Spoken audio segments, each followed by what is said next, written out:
Have you ever noticed how we become strangely loyal to our deepest wounds? The way we cling to pain like an old friend who has long overstayed their welcome. How we build monuments to our suffering, decorating the walls of our minds with relics of yesterday's storms. What if the very story that's been keeping you safe is the same one keeping you small?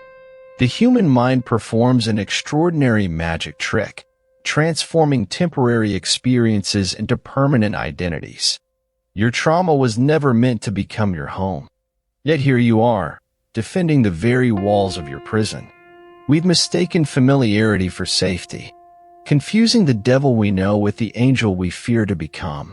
Your nervous system, brilliantly designed for survival, has confused the wound with the identity, the scar with the self.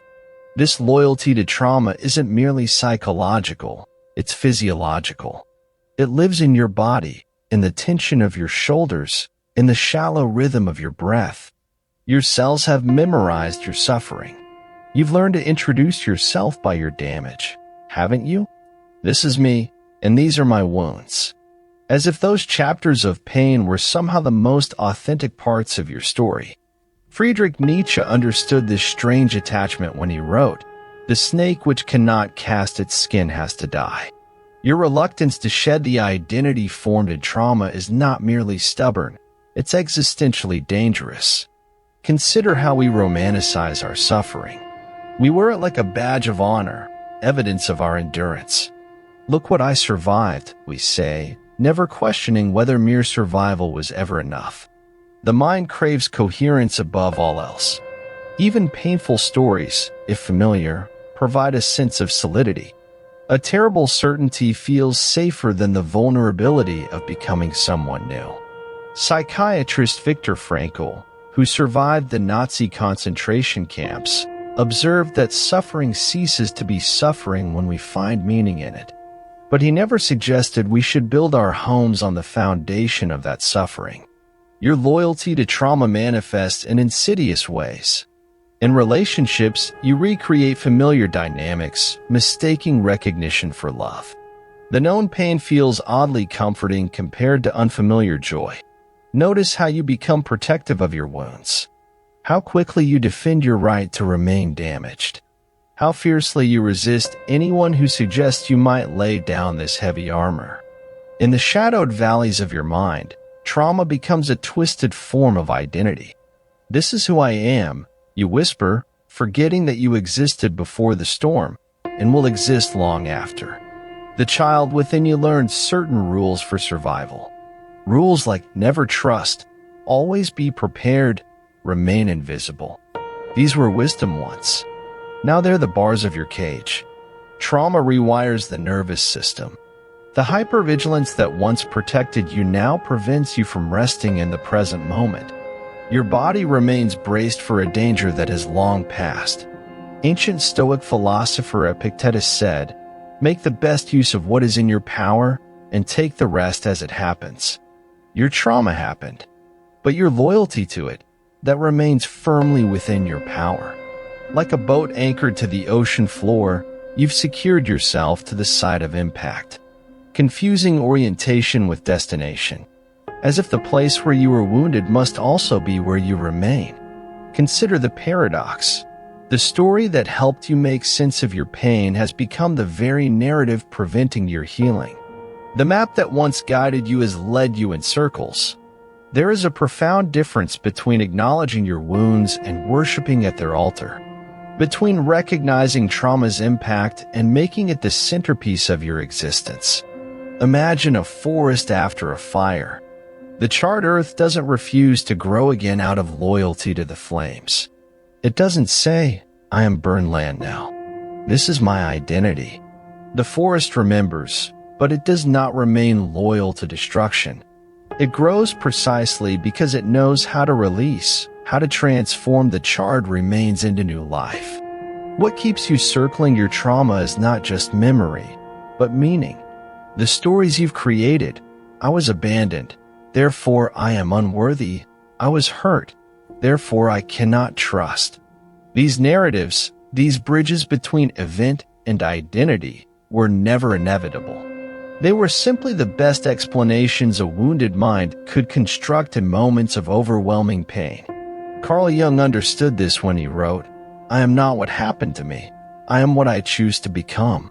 Your wounds may have shaped you, but they need not define you. The body keeps the score, as trauma expert Bessel van der Kolk reminds us. But the body also knows how to heal, how to release, how to return to balance if only given permission. What might happen if you loosened your grip on the identity formed in trauma? If you allowed yourself to be more than the sum of what happened to you?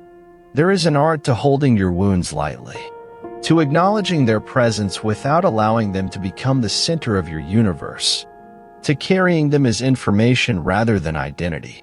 This is not about denying your history.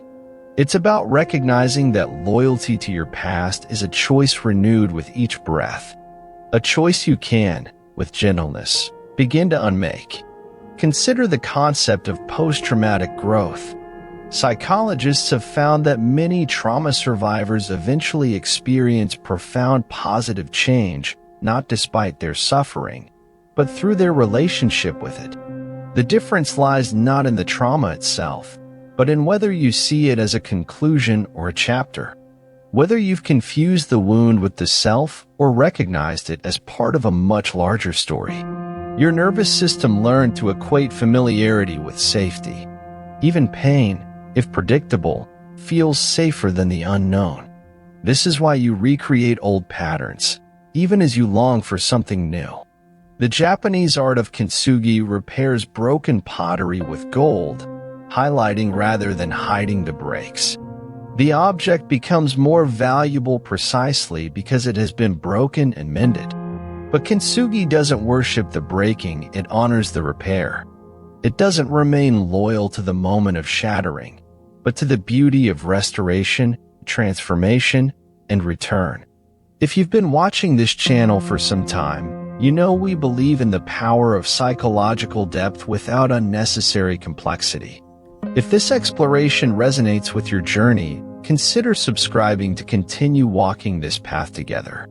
Trauma creates a peculiar kind of time distortion. The past continues to intrude upon the present. Yesterday's danger signals still flash in today's peaceful moments. Your body doesn't know the war is over. This loyalty to trauma exists in your language. Listen to how you speak about yourself. I'm broken. I'm damaged.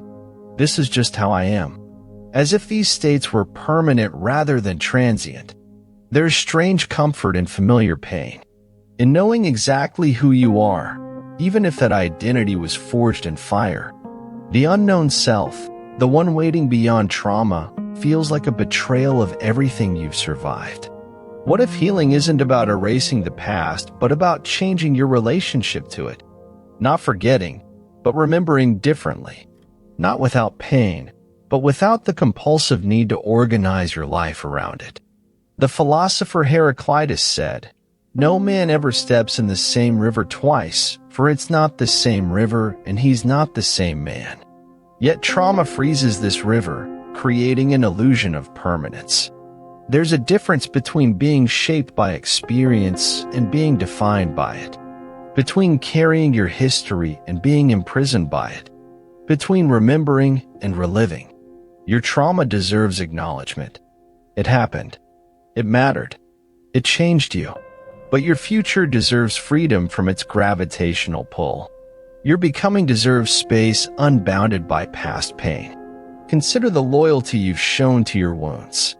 Now imagine directing that same fierce devotion toward your healing. What if you protected your peace with the same vigilance you've guarded your pain? The poet Rumi wrote, "The wound is the place where the light enters you." But light is meant to travel through, to illuminate what lies beyond. It was never meant to be trapped in the site of injury. Psychologist James Pennebaker discovered that writing about trauma can transform our relationship with it. Not because we change what happened, but because we change how we carry it. When you release your loyalty to trauma, you may feel like a traitor, as if you're abandoning some essential truth about yourself. This discomfort is the price of liberation. Moving beyond trauma doesn't mean pretending it never happened. It means refusing to let it claim more of your life than it already has. Refusing to give it your future after it has already taken portions of your past. There's revolutionary power in saying, "This happened to me, but it is not me," in distinguishing between the events of your life and the essence of your being. Your nervous system can learn new patterns. Your mind can craft new narratives. Your heart can open to experiences without filtering them through the lens of past wounds. This isn't about toxic positivity or spiritual bypassing. It's about the courageous choice to hold both truths. I was hurt deeply, and I am more than what hurt me. The most profound betrayal isn't leaving your trauma behind. It's allowing it to steal any more of your life than it already has. To give it authority over moments it has no right to claim. What awaits beyond this loyalty? A self not defined by reaction. Relationships not colored by projection. A future not limited by the parameters of the past. A present moment experienced on its own terms. Viktor Frankl also said, "Between stimulus and response there is a space. And that space is our power to choose our response. In our response lies our growth and our freedom."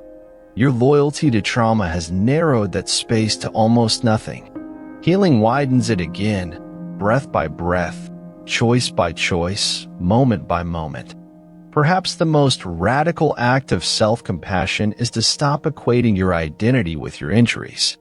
To recognize that you are the consciousness that witnesses both the wound and the healing. This is not a journey completed in a day. Unmaking these neural pathways takes time, but it begins with a single, revolutionary question: what might be possible if I stop being loyal to my pain? Imagine standing at the threshold between who you've been and who you might become, between the safety of the known self and the vulnerability of transformation. What do you choose? The poet Mary Oliver asks, "Tell me, what is it you plan to do with your one wild and precious life?" Not your traumatized life, not your wounded life. Your life, wild and precious and waiting to be lived. Your trauma happened. It mattered. It changed you. And now, with gentleness and courage, you can choose how much of your future it gets to claim, how much of your story it gets to write. Perhaps true healing isn't found in forgetting your wounds, but in remembering your wholeness, in recognizing that you were never defined by what broke you, but by what within you remained unbreakable.